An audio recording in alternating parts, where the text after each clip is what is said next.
Hi guys, welcome to our channel Telugu audio stories with Maitri. నా ఛానల్ని ఎవరైనా ఫస్ట్ టైం చూస్తున్నట్టయితే తప్పకుండా లైక్ చేయండి, షేర్ చేయండి అండ్ సబ్స్క్రైబ్ చేసుకోండి. నా ఇష్టసకి పార్ట్ 78. ఇక లేట్ చేయకుండా స్టోరీలోకి వెళ్లే ముందు నేను ఆ స్టోరీ ఇవ్వలేదండి. చిన్న మైక్ ప్రాబ్లం వచ్చి నా దగ్గర సిస్టమ్ లేదు. ఎక్స్ట్రా ఎపిసోడ్స్ రెడీ చేసుకొని స్టోర్ చేసుకోవడానికి నా దగ్గర సిస్టమ్ లేదు. అంతా ఫోన్లోనే చేసుకోవాల్సి వస్తుంది. అందుకే అప్పుడప్పుడు ఇలాంటి డిస్టర్బెన్స్ క్రియేట్ అవుతుంది. నా ప్రాబ్లమ్ని మీరు అర్థం చేసుకుంటారని నాకు తెలుసు. ఇక లేట్ చేయకుండా స్టోరీలోకి వెళ్ళిపోదాం. మేనేజర్కి చెప్పి ఆ వచ్చే పర్సన్ కోసం స్పెషల్గా స్నాక్స్ తెప్పిస్తాను. ఎలాగో లంచ్ అవర్ కంప్లీట్ అయ్యింది కాబట్టి అంటూ వైభవ్కి బుజ్జికి ఫోన్ చేస్తూ తెగ హడావిడి చేస్తున్నాడు దేవాంశ్. ఎవరో వస్తున్నారని ఇంత హడావిడి చేస్తున్నాడేంటి, ఎప్పుడూ లేనిది అనుకుంటూ ఇషిక తన హెయిర్ స్టైల్ ని మిర్రర్ లో చూసుకొని తను కట్టుకున్న మెరూన్ కలర్ కలంకారీ శారీని సెట్ చేసుకుంటుంది. అనుకున్నట్లుగానే 5 నిమిషాలకి ఆ పర్సన్ వచ్చినట్లు తెలిసి ఈషిక వాళ్ళ కోసం తీరిగ్గా జ్యూస్ గ్లాసెస్ తీసుకుని వెళ్ళింది. వైభవ్, బుజ్జి, దేవాంశ్ ఆ పర్సన్ తో మాట్లాడుతూ ఉన్నాడు. ఈషికని చూడగానే అదిగో వచ్చేసింది ఈషిక. ఈషిక నేను చిన్న సర్ప్రైజ్ చేద్దామని తను వస్తున్న విషయకు చెప్పలేదు అంటూ దేవాంశ్ ఆ పర్సన్ ని చూపించాడు. దాంతో ఈషిక నవ్వుతూ జ్యూస్ ట్రేని పక్కన పెట్టి 2 చేతులతో నమస్కారం పెట్టింది. ఎందుకంటే ఆ వచ్చిన అతను ఈషికని చూడగానే ఆల్రెడీ లేచి షేక్ హ్యాండ్ కి చెయ్యి చాచాడు కాబట్టి. నువ్వేంటి ఇండియన్ కల్చర్ ని పూర్తిగా చూపిస్తున్నావు చీర కట్టుకున్నందుక? ఇట్స్ ఓకే, మీరు మా ముందు ఇబ్బంది పడకుండా ఫ్రీగా ఉండొచ్చు. కమాన్ ఇషిక అన్నాడు దేవాంశ్. దేవాంశ్ ఏం మాట్లాడుతున్నాడో అర్థం కాని ఇషిక బ్లైండ్ గా ఆ వచ్చిన పర్సన్ ని చూస్తూ నిలబడింది. కానీ ఎలాంటి సమాధానమే కాదు, ఎక్స్ప్రెషన్ కూడా ఇవ్వలేదు. అదేంటి, నీకు సర్ప్రైజ్ అని చెప్పాను కదా, నువ్వు షాక్ అవ్వలేదా అని అడిగాడు దేవాంశ్. నేనెందుకు షాక్ అవుతాను అన్నట్లుగా చూసి, ఏంటి ఎందుకు సర్ప్రైజ్, అతను వస్తే అని అడిగింది ఈషిక దేవాంశ్ కి మాత్రమే వినిపించేలా. ఓ కమాన్ ఇషిక, నువ్వేంటి ఇలా? ఓకే ఫైన్, నువ్వు ఎప్పుడు ఇంతే, ఎలాంటి టైంలో ఎలా రియాక్ట్ కావాలో తెలీదు. లేడీ ఓరియంటెడ్ మూవీ హీరోయిన్ లా ఫ్యాట్ గా ఉంటావు. అట్లీస్ట్ మీరైనా రియాక్ట్ అవ్వాలి కదా. ఎన్ని సంవత్సరాల తర్వాత కలిశారు తనని అని అతనికి దేవాంశ్ చెప్పగానే, అఫ్ కోర్స్ మిస్టర్ మిత్తల్, నా ఈషిక నా పైన అలిగినట్లు ఉంది. నేను చెప్పకుండా వచ్చాను కదా. ఓ కమాన్ ఈషిక, అలగకు. నిన్ను సర్ప్రైజ్ చేద్దామని మా ప్లాన్. అయినా ఎందుకలా చూస్తున్నావు నన్ను కొత్తగా చూసినట్లుగా? నేను 5 ఏళ్లు నీకు దూరంగా ఉండేసరికి అంటరాని వాడిని అయిపోయానా? ఈ 5 సంవత్సరాల దూరాన్ని దూరం చేసేసి మనం ఇద్దరం ఒకటైపోదాం. ఇక నేను వచ్చేశాను ఈషిక. అబ్రాడ్ నుంచి నీ జాన్ అబ్రహం ని ఎప్పటికీ నీకోసం వచ్చేశాను ఈషిక అని ఆ వచ్చిన వక్తను అనగానే పెద్ద షాకే తగిలింది ఈషికాకి. ఆమె brain abroad and John Abraham అన్న దగ్గర ఆగిపోయింది. ఏంటి, జాన్ అబ్రహం వచ్చాడా? అది వీడా? అదెలా సాధ్యం అని చూస్తూ ఉండిపోయింది కొన్ని క్షణాలకి. ఈలోపు దేవాంశ్ నవ్వుతూ, ఈషికాకు సర్ప్రైజ్ బాగా నచ్చినట్లుంది, పాపం ఇంకా ఆ థ్రిల్ నుంచి బయటికి రాలేదు అని దేవాంశ్ అనగానే, అంటే ఈషికాకి ఇతనికి ఏంటి రిలేషన్? ఇతన్ని చూసి తనెందుకు హ్యాపీ అవుతుంది అని అడిగాడు అర్థం కాని వైభవ్. అది విన్న బుజ్జి, కాసేపు సైలెంట్ గా ఉంటావా అని కోపంగా పక్కకు తీసుకెళ్లి, ఏమీ తెలియని నంగనాచిలా అడగకు. అసలు నువ్వు అంజలిని తీసుకెళ్లినందుకే కదా అన్నయ్య అంజలి అడ్రస్ కోసం ప్లస్ పరువు కోసం ఈషికాని బలవంతంగా పెళ్లి చేసుకున్నాడు అని అడిగాడు బుజ్జి. ఆ విషయం నాకు తెలుసు, డాడీ కూడా నాతో చెప్పి అదే అనుమానపడ్డాడు. బట్ ఇప్పుడు వాళ్ళు హస్బెండ్ వైఫ్ లాగా బానే ఉన్నారు కదా, ఏం ప్రాబ్లం లేదు కదా. అయినా ఇప్పుడు ఎందుకు ఆ టాపిక్? వాళ్ళు పెళ్లి ఎలా చేసుకున్నా దాని పెళ్ళనే అంటారు కదా అన్నాడు వైభవ్. ఎలా అంటారు బే, ఆల్రెడీ ఈషిక బాబీ ఒకరితో లవ్ లో ఉంది. ఆ వచ్చినోడు వదిన లవర్ అని బుజ్జి అనగానే షాక్ అయిపోయాడు. ఏం మాట్లాడుతున్నావురా, ఈషిక అలాంటిది కాదు అని వైభవ్ అనగానే, ఇందులో అంత తప్పేముందిరా, ఒకరిని ప్రేమించడం కూడా తప్పేనా? మరి నువ్వు ఎందుకు ప్రేమించావు అని అడిగాడు బుజ్జి: అది కాదురా నీ అబ్బా, తను ఎవరిని లవ్ చెయ్యలేదు. ఒకవేళ చేస్తే నాకు చెప్పేది. బికాస్ మేమిద్దరం మంచి ఫ్రెండ్స్. అఫ్ కోర్స్ కొన్నాళ్ళు మా మధ్య గ్యాప్ వచ్చింది. కానీ ఇషిక ఇప్పటికీ నాతో అన్ని షేర్ చేసుకుంటుంది. అలాంటిది ఈ ఒక్క విషయం నాకు చెప్పదా అని అడిగాడు వైభవ్. ఏమో, అదంతా నాకు తెలియదు, కానీ అన్నయ్య మీ ఇద్దరిని క్షమించాడు కాబట్టి ఈ ఇష్యూకి ఇషికా బాబీకి సంబంధం లేదు. అయినా తను అన్నయ్య వల్ల చాలా బాధపడింది అని అన్నయ్య రియలైజ్ అయ్యాడు. ఇషికా వదిన తన వల్ల జరిగిన ప్రాబ్లమ్స్ కి సొల్యూషన్ వెతికే పనిలో ఉన్నాడు. ముందుగా రాకీ ఆపరేషన్, నెక్స్ట్ వదిన లైఫ్ సెటిల్ చేయాలని అన్నయ్య ఆలోచన. అందులో భాగమే ఈ జాన్ అబ్రహం గాన్ని పిలిపించాడు అని బుజ్జి చెప్పగానే, నాకు తెలిసి అలాంటిదేమీ జరగదు. అయినా వాడు ఎలా ఉన్నాడు? కర్రెగా తుమ్మ ముద్దులా ఉన్నాడు. వాణ్ణి ప్రేమించిందా ఇషిక? No, never. ఏదో ఉంది. ఇషిక టేస్ట్ నాకు తెలుసు. మినిమం మన అన్నయ్య లాంటి వాడిని ఇష్టపడుతుంది అని వైభవ్ అనగానే, నాకు కూడా ఏదో తేడా కొడుతుంది. బాబాయ్ ఫేస్ లో అసలు సంతోషమే లేదు వాణ్ణి చూసి అని బుజ్జి అనగానే, ఎహే, నేను చెప్పేది విను. ఈషిక ఎవరిని ప్రేమించలేదు. 100% ఇస్తాను. వీడెవడో ఏంటో కనుక్కోవాలి. కొత్తగా ఎవరైనా మగాళ్ళతో మాట్లాడితేనే భయపడే భయస్తురాలు ఇషిక. అలాంటిది ఒకరిని ప్రేమించడం ఏంటి? పైగా ఈ తారు డబ్బాగాని ఇష్టపడిందా? ఇద్దరు లవ్ ఉన్నారా? ఇంపాసిబుల్ అన్నాడు. తన కళ్ళ ముందు జరుగుతున్నది నిజం కాదు అంటూ వైభవ్. ఓకే ఓకే, ఎవరి మనసులో ఏముందో మనకేం తెలుసు? వాడు అలా ఉండగా మనం పక్కకు వచ్చి ఇలా మాట్లాడడం బాగుండదు కదా అని బుజ్జి వైభవ్ని తీసుకుని దేవాంశి దగ్గరికి వచ్చారు. ఇద్దరు వింతగా చూస్తున్నారు జాన్ ని కింది నుంచి మీదుగా. నల్లగా పొడుగ్గా, ఆ పొడుగుకి తగ్గ లావు, వంటి పైన ఖరీదైన బట్టలతో బాగానే స్టైల్ గా ఉన్నాడు వచ్చినోడు. కమాన్ ఇషిక, ఇంకా ఏం చూస్తున్నావు? ఓకే, నువ్వు నమ్మలేకపోతున్నావా నేను రావడం?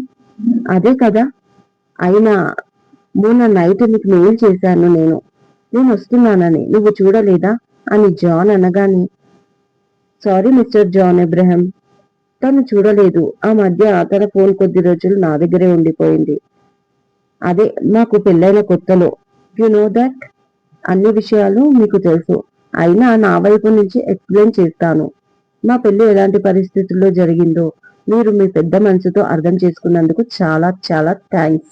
అయితే ఆ టైంలో ఇషిక ఫోన్లోని కాంటాక్ట్స్ తో పాటు ఆమె ఈమెయిల్ ఐడి కూడా నేను కాపీ చేసుకొని నా సిస్టమ్ కి కనెక్ట్ చేసుకున్నాను అని ఇషిక వైపు తిరిగి దేవాంశ్ ఆమె ఫేస్ చూస్తూ, మొన్న మీ జాన్ ఒక మెయిల్ పంపించాడు.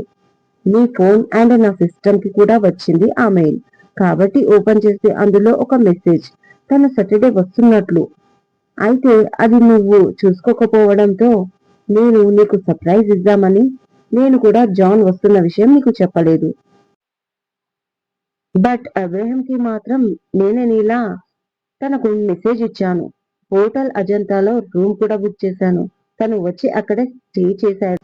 సో ఇందాక మేనేజర్ ని కూడా పంపించాను, నువ్వే పంపించినట్లు. అలా మన ఆఫీస్ కి జాన్ అబ్రహం వచ్చేశాడు అని చెప్పాడు దేవాంశ్. బట్ ఇషిక మాత్రం అవేవీ వినడం లేదు. అసలు జాన్ అబ్రహం రావడం ఏంటి? వీడు జాన్ అబ్రహం అవ్వడం ఏంటి? అసలు లేని జాన్ అబ్రహం ఎలా వస్తాడు? అసలు లేని లేడు కదా అని షాక్ లో ఉండిపోయింది ఈషిక. మై గాడ్, 3 days నుంచి అసలు ఇషికతో మాట్లాడలేదు. అందుకు కూడా అలిగినట్లుంది. యు నో బ్రదర్, మేము డైలీ గంటలు గంటలు గంటలు గంటలు గంటలు గంటలు మాట్లాడతాం. నా వర్క్ అయిపోగానే మాట్లాడతాను, తన వర్క్ అయిపోగానే మాట్లాడతాం. తింటూ మాట్లాడతాం, పడుకొని మాట్లాడతాం, పని చేస్తూ మాట్లాడతాం. మొత్తానికి మేము రోజు మాట్లాడుతూనే ఉంటాం. కానీ ఒకటి, నేను మాట్లాడకుండా తనుండదు, తను మాట్లాడకుండా నేనుండలేను. మేము ఇద్దరం చాలా ఎమోషనల్ గా కనెక్ట్ అయిపోయాం అన్నాడు జాన్ అబ్రహం ఒకే మాటను తిప్పి తిప్పి చెప్తూ. అది విన్న ఈషికాకి ఒళ్ళు మండిపోయింది. వీడెవరో నాకు తెలీదు. పైగా వీడితో నేను రోజు మాట్లాడాను. గంటలు గంటలు మాట్లాడతాను. మాట్లాడకుండా ఉండనంట. ఎన్ని అబద్ధాలు చెప్తున్నాడు. వీడు ఎవడసలు? ఎందుకు వచ్చాడు? వీడి ఉద్దేశం ఏంటి అని ఆలోచిస్తూనే మిస్టర్ మిత్తల్ వీడు చెప్పేది అన్నీ నమ్మేస్తున్నాడా? అయినా ఎలా నమ్మడు? ఒకప్పుడు నేను కూడా ఇదే చెప్పాను కదా. నేను వీడికి ఎలా తెలుసు? నేను చెప్పినట్లే వీడు ఎలా చెప్తున్నాడు? నేను ఈయనకి చెప్పిన విషయాలు వీడికి ఎలా తెలుసు? ఈ విషయం కేవలం మా ఇద్దరి మధ్యన ఉంది కదా. నేను ఏదో చిన్న అబద్ధం చెప్పాను, ఎప్పుడూ లేనిది. అది ఇప్పుడు నా చావు వచ్చింది. ప్రస్తుతం నేనున్న సిచ్యువేషన్ లో ఇది వరకు చెప్పింది అబద్ధం అని చెప్పలేను. ఇప్పుడున్న నిజాన్ని బయట పెట్టలేను. బాబా, నాకే ఎందుకు ఈ బాధ? ఈ ఎరకాటం నుంచి బయటపడేలా నువ్వే నాకు దారి చూపించు అని పైకి చూసి వేడుకుంది ఈషిక. ఏంటి ఈషిక దిక్కులు చూస్తున్నావు? ఎలాగో నువ్వు సర్ప్రైజ్ అవ్వలేదు. కనీసం షాక్ నుంచైనా బయటపడు.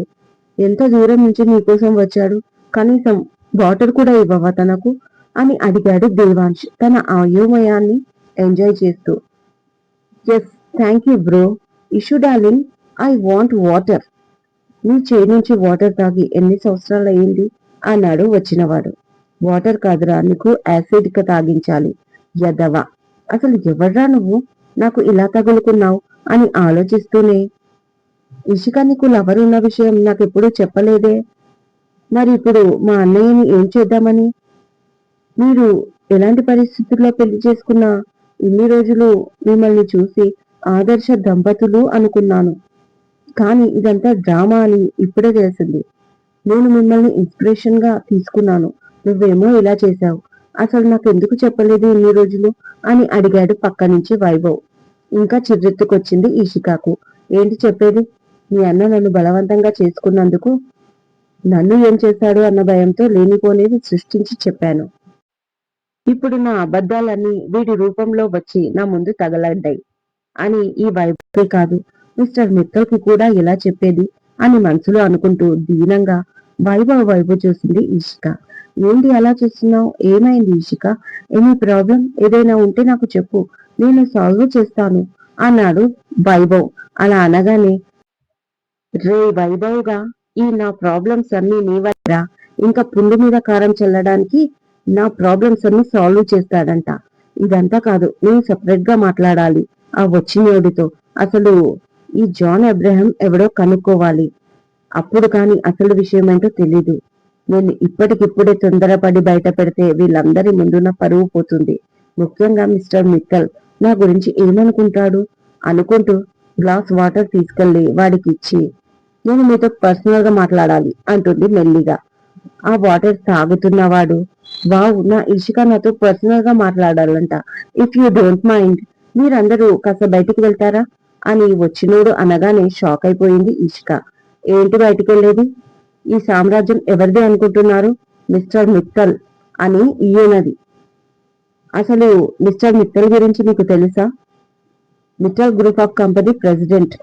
ఈ ఆఫీస్ అనే సామ్రాజ్యానికి ఏకైక కింగ్. అలాంటి ఆయన ఆఫీస్ కి వచ్చి నువ్వు బయటికి వెళ్ళమంటావా? హౌ డేర్ యూ అని ఇషిక అనగానే ప్రేమగా చూశాడు దేవాంశ్. తన మనసులో, నాపై ఇంత ఫీలింగ్ పెట్టుకుని ఎందుకు బయటికి చూపించదు ఈషిక? ఇదేమి అభిమానం, రెస్పెక్ట్ అని మాత్రమే కాదు, ఇంకా అంతకు మించి వేరే ఫీలింగ్స్ కూడా ఉన్నాయి అని నా స్ట్రాంగ్ ఫీలింగ్. దానికి నేను ప్రేమ అని పేరు కూడా పెట్టుకున్నాను. మరి నీ మనసులో ఉన్న ఫీలింగ్ నీకే తెలియడం లేదు. కాదు, నటిస్తున్నావు ఈషిక. నీ మనసే కాదు, నా మనసు కూడా నీకు తెలుసు. ఏ కారణం చేతనో నువ్వు నన్ను అర్థం చేసుకున్నట్లే ప్రవర్తిస్తున్నావు.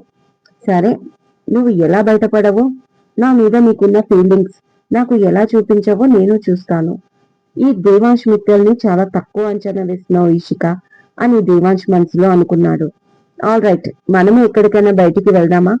You know that date something అని చెరవగా ఈషిక చేయి పట్టుకొని మరీ అడిగాడు జాన్ అబ్రహం. అతను అంత చనువుగా చేయి పట్టుకునేసరికి చాలా కోపం వచ్చింది ఈషికకి. కానీ బయట పడకూడదు కదా దేవాంశు ముందు అనుకుంటూ నెమ్మదిగా విడిపించుకొని పైకి నవ్వుతూ, నీతో మాట్లాడడానికి బయటికి అవసరం లేదురా, ఈ బాల్కనీ చాలు అని మనసులో అనుకుంటూ, రండి అక్కడ మాట్లాడుకుందాం అంటూ బాల్కనీ వైపు దారి తీసింది. వెనకే వెళ్ళాడు అతను కూడా. ఏంటి భయ్యా, ఏం జరుగుతుంది ఇక్కడ అడిగాడు కన్ఫ్యూజ్ గా బుజ్జి. కనిపించడం లేదా?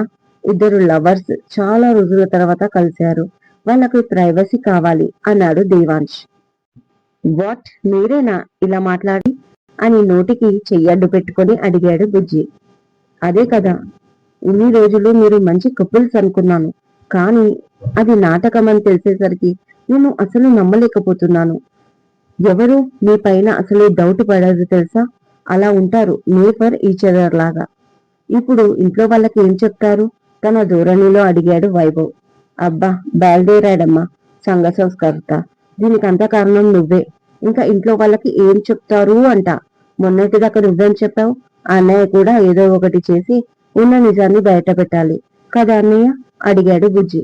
వాళ్ళిద్దరిని చూసి కన్నింగా నవ్వుతూ, అవుట్ హౌస్ ఖాళీగా ఉంది కదా, జాన్ ని అక్కడికి షిఫ్ట్ చేయాలి అన్నాడు దేవాంశ్.